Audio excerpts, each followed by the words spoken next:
हे करुणा निधान, उनका एक एक पल कल्प के समान बीतता है। अतः हे प्रभु, तुरंत चलिए और अपनी भुजाओं के बल से दुष्टों के दल को जीतकर सीताजी को ले आइए।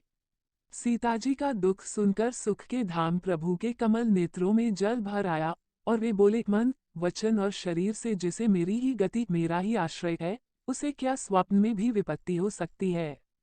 हनुमान जी ने कहा, हे प्रभु, विपत्ति तो वही तभी है जब आपका भजन स्मरण न हो।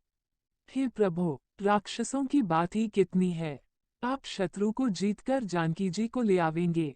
भगवान कहने लगे, हे हनुमान, सुन, तेरे समान मेरा उपकारी देवता, मनुष्य अथवा मुनि कोई भी शरीरधारी नहीं है। मैं तेरा प्रत्युपकार बदले में उपकार तो क्या करूं, मेरा मन भी तेरे सामने नहीं हो सकता। हे पुत्र, सुन, मैंने मन में खूब विचार करके देख लिया कि मैं तुझसे उड़न नहीं हो सकता। देवताओं के रक्षक प्रभु बार बार हनुमान जी को देख रहे हैं। नेत्रों में प्रेमाश्रुओं का जल भरा है और शरीर अत्यंत पुलकित है। प्रभु के वचन सुनकर और उनके प्रसन्न मुख तथा पुलकित अंगों को देखकर हनुमान जी हर्षित हो गए और प्रेम में विकल होकर, हे भगवान, मेरी रक्षा करो कहते हुए श्री राम जी के चरणों में गिर पड़े।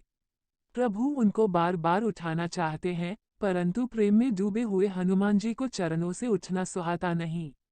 प्रभु का करकमल हनुमान जी के सिर पर है। उस स्थिति का स्मरण करके शिवजी प्रेममग्न हो गए। फिर मन को सावधान करके शंकर जी अत्यंत सुंदर कथा कहने लगे। हनुमान जी को उठाकर प्रभु ने हृदय से लगाया और हाथ पकड़कर अत्यंत निकट बैठा लिया। हे हनुमान, बताओ तो, रावण के द्वारा सुरक्षित लंका और उसके बड़े बांके किले को तुमने किस तरह जलाया। हनुमान जी ने प्रभु को प्रसन्न जाना और वे अभिमानरहित वचन बोले, बंदर का बस यही बड़ा पुरुषार्थ है कि वो एक डाल से दूसरी डाल पर चला जाता है।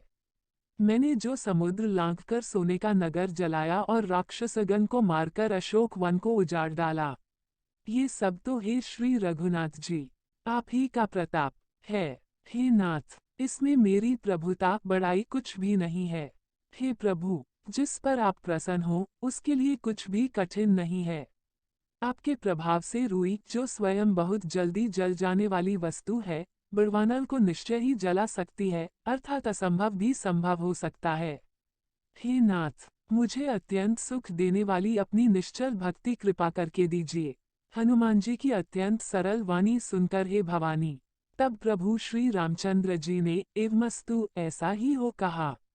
हे उमा, जिसने श्री राम जी का स्वभाव जान लिया, उसे भजन छोड़कर दूसरी बात ही नहीं सुहाती। ये स्वामी सेवक का संवाद जिसके हृदय में आ गया, वही श्री रघुनाथ जी के चरणों की भक्ति पा गया। प्रभु के वचन सुनकर वानरगण कहने लगे, कृपालु आनंदकंद श्री राम जी की जय हो, जय हो, जय हो। तब श्री रघुनाथ जी ने कपिराज सुग्रीव को बुलाया और कहा, चलने की तैयारी करो। अब विलंब किस कारण किया जाए, वानरों को तुरंत आज्ञा दो। भगवान की ये लीला रावण वध की तैयारी देखकर बहुत से फूल बरसाकर और हर्षित होकर देवता आकाश से अपने अपने लोक को चले। वानरराज सुग्रीव ने शीघ्र ही वानरों को बुलाया। सेनापतियों के समूह आ गए। वानर भालुओं के झुंड अनेक रंगों के हैं और उनमें अतुलनीय बल है। वे प्रभु के चरण कमलों में सिर नवाते हैं। महान बलवान रीछ और वानर गरज रहे हैं। श्री राम जी ने वानरों की सारी सेना देखी, तब कमल नेत्रों से कृपापूर्वक उनकी ओर दृष्टि डाली। राम कृपा का बल पाकर श्रेष्ठ वानर मानो पंख वाले बड़े पर्वत हो गए। तब श्री राम जी ने हर्षित होकर प्रस्थान कूच किया। अनेक सुंदर और शुभ शकुन हुए, जिनकी कीर्ति सब मंगलों से पूर्ण है। उनके प्रस्थान के समय शकुन होना, यह नीति है, लीला की मर्यादा है। प्रभु का प्रस्थान जानकी जी ने भी जान लिया। उनके बाएं अंग फड़क फड़क कर मानो कहे देते थे कि श्री राम जी आ रहे हैं। जानकी जी को जो जो शकुन होते थे, वही वही रावण के लिए अपशकुन हुए। सेना चली, उसका वर्णन कौन कर सकता है। असंख्य वानर और भालू गर्जना कर रहे हैं। नख ही जिनके शस्त्र हैं, वे इच्छानुसार सर्वत्र बेरोक टोक चलने वाले रीछ वानर पर्वतों और वृक्षों को धारण किए कोई आकाश मार्ग से और कोई पृथ्वी पर चले जा रहे हैं। वे सिंह के समान गर्जना कर रहे हैं। उनके चलने और गर्जने से दिशाओं के हाथी विचलित होकर चिंगाड़ रहे हैं। दिशाओं के हाथी चिंघाड़ने लगे, पृथ्वी डोलने लगी, पर्वत चंचल हो गए, कांपने लगे और समुद्र खलबला उठे। गंधर्व, देवता, मुनि, नाग, किन्नर सब के सब मन में हर्षित हुए कि अब हमारे दुख टल गए। अनेकों करोड़ भयानक वानर योद्धा कटकटा रहे हैं और करोड़ों ही दौड़ रहे हैं। प्रबल प्रताप कौशलनाथ श्री रामचंद्र जी की जय हो, ऐसा पुकारते हुए वे उनके गुण समूहों को गा रहे हैं। उदार परम श्रेष्ठ एवं महान सरप्राज शेष जी भी सेना का बोझ नहीं सह सकते। वे बार बार मोहित हो जाते, घबरा जाते हैं और पुनः पुनः कच्छप की कठोर पीठ को दांतों से पकड़ते हैं।